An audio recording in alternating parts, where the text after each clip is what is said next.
Welcome to LifeBlood. This is George G, and the time is right. Welcome to today's guest, strong and powerful Babak Hodjat. Babak, are you ready to do this? Let's do it. Let's do it. Babak is an Iranian-American inventor, tech entrepreneur, and author. He's the Chief Technology Officer of Cognizant, and his newest book is The Konar and the Apple, Fun, Beauty, and Dread from Awhwaz to California. Babak, tell us a little bit about your personal life, some more about your work, and what motivated you to put pen to paper and write the book.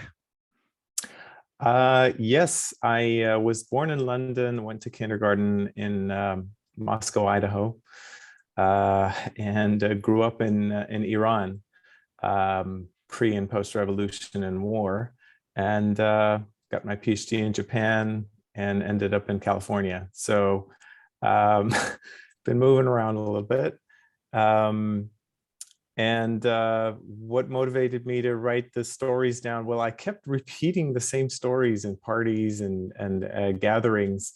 And I realized that while the stories were familiar for people, the setting was kind of weird to be, for example, in boot camp and the police force in Iran, or, with shelling going on in my town and all that kind of stuff. But the same familiar life events, and I started writing them down. The joke is, if I go to a party now, I can just point out a chapter and say, go read that, so I don't have to repeat the whole thing. What do people say when you say that?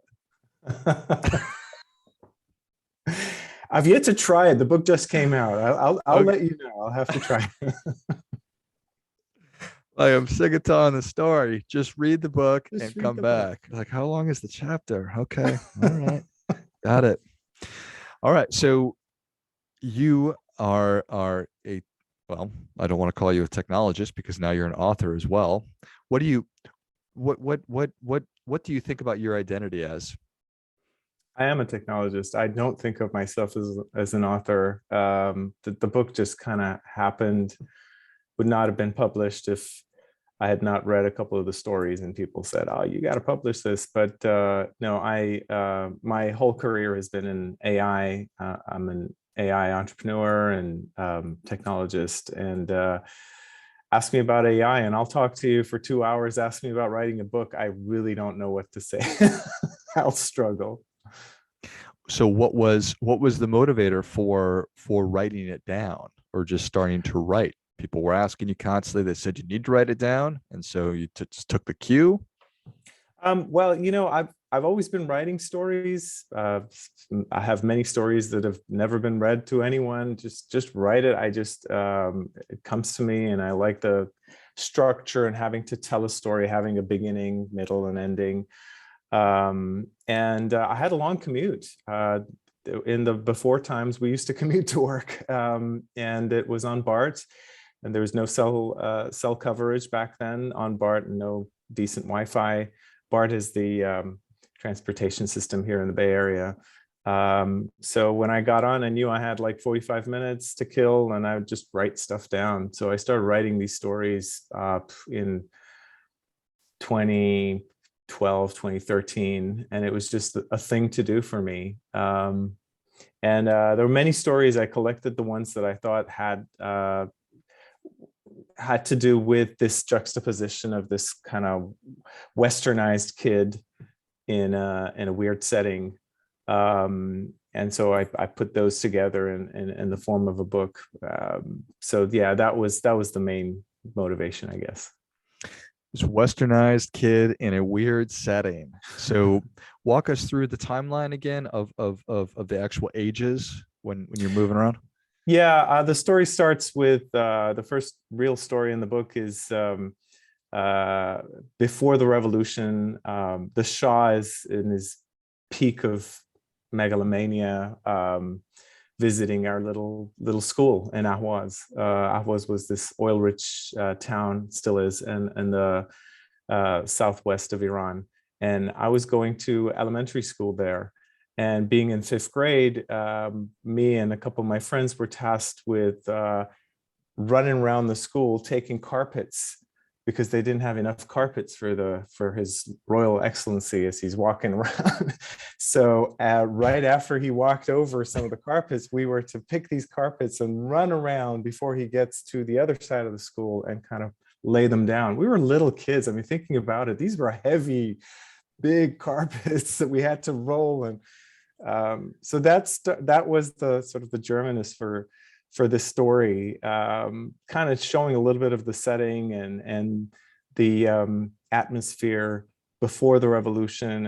And that's the first story. I don't have a lot of, I have interesting memories from before the revolution, not that many.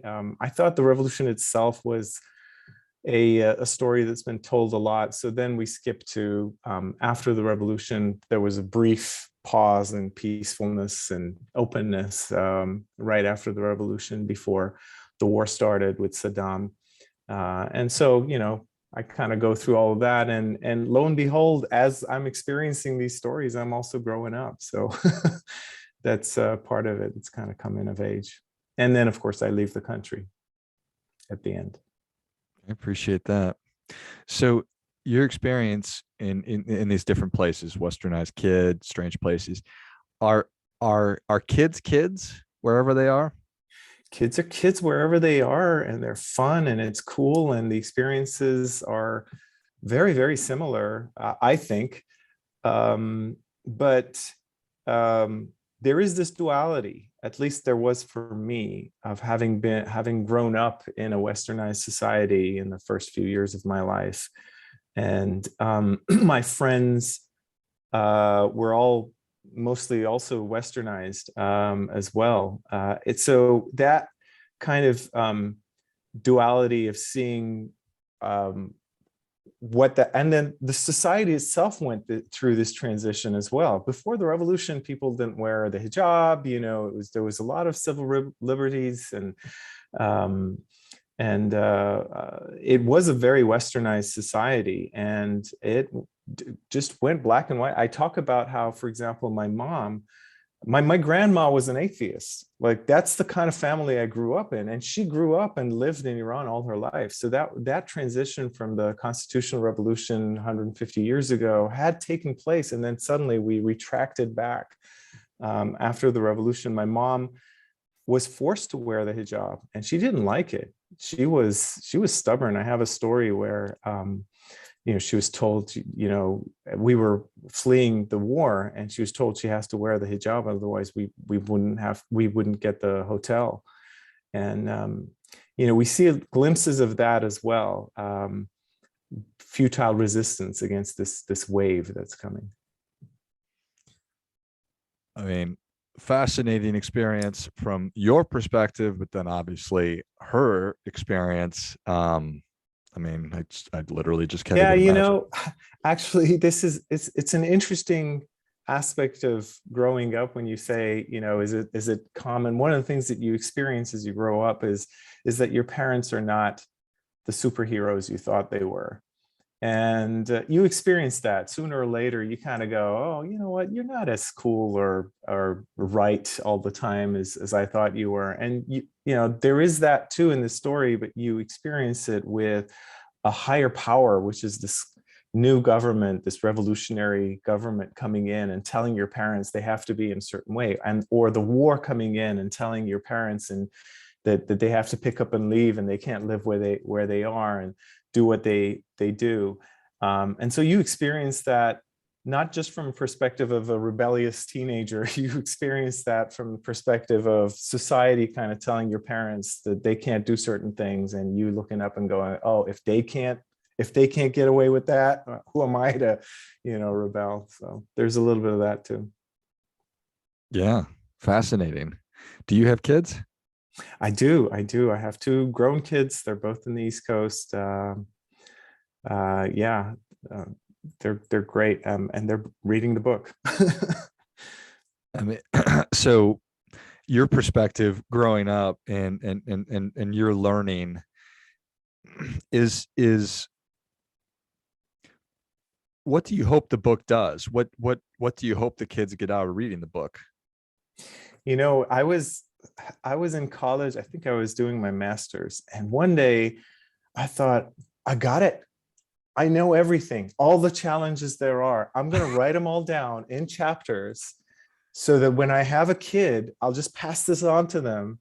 They'll read the various different chapters and they'll know what to do when they're confronted with a girl. They'll know what to do, like to succeed at school. It's just going to all be there because I just got it. And I wrote down the title of the chapters and I showed it to one of my friends. And of course he made fun of me and he's like, "You're crazy. What are you talking about?" And he had an interesting time just making fun of the prospect of me being a dad someday. Anyway, and then when I wrote the book, I was like, this book is, I mean, it's not for my kids, it's for me, really. Let's face it, it's for me and my generation. Maybe I think they'll read it, they'll be curious. There will be things that they'll appreciate, and it will be interesting. It will be more curiosity about what their parents went through. I don't know how much of it they would think is what they're going through. I think everyone thinks they're going through something very, very unique themselves, even if their parents or their friends tell them, "Hey, this is fine.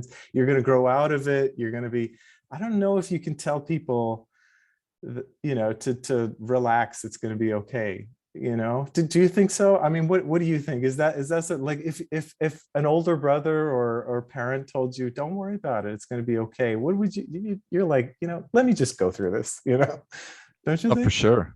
Yeah. I mean, the worst thing that happened to you is the worst thing that's ever happened to you. So that could either Exactly, be right? really catastrophic, like some of the experience that you went through or your mother, or it could be the experience of a rich kid or somebody who's well-to-do growing up in Minnesota that never really deals with any conflict. So both of those things can be true, right? And I That's could right. certainly revere and hopefully learn from your experiences, just like I've learned personally from the experiences of my grandparents living through the Great Depression and World War II and all that. So Exactly. Yeah. but you could tell your kids, listen, this is what your dad went through. I wrote this book when I was in college, and this is even better. Yeah, there we go. Yeah, I can do. They're fun stories to read. I think I look at them mainly as entertainment, I guess. So your work as a technologist, you create things and then you turn them into the world. How's it similar, different to writing this book and releasing it into the world? It's very similar, actually. Now that you say that, with technology, you, at least for me, I saw this power in AI and in the lab as you run it on, toy problems and so forth. And I've all my career, I've had this craving to bring this out to the world and have it like make a difference, make a change.